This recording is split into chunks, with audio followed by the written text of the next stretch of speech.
Real মাদ্রিদের jersey কেন? তোমার গায়ে কেন বার্সেলোনার জার্সি থাকবে? তোমার মাথার চুল কেন ইহুদিদের মতো হবে? তোমার পরনের জিন্সের প্যান্ট কেন ছেঁড়া থাকবে? তুমি কেন 3/4 প্যান্ট পরবে? তোমাকে কি আমার নবী সুন্নাহ দিয়ে যায় নাই? তুমি আমার নবীকে কি জবাব দিবে?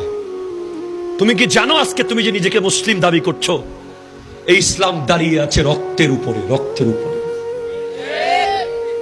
কোটি কোটি লিটার রক্ত ঢেলে তোমাকে মুসলমান বলার সুযোগ করে দেওয়া হয়েছে।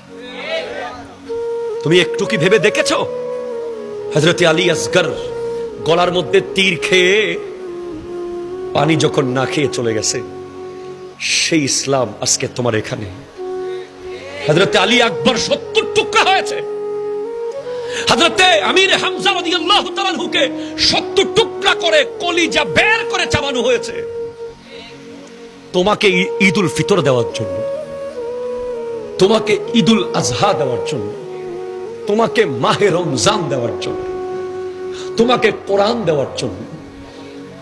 তুমি কোন ইসলামের অনুসারী হয়ে আজ ইহুদি খ্রিস্টানদের culture, dress up, cutting, shirting, তাদের সংস্কৃতি, তাদের তাহজিব, তাদের সব নিয়ে তুমি ঘুরে বেড়াচ্ছ? তোমার তো এটা হওয়ার কথা ছিল না।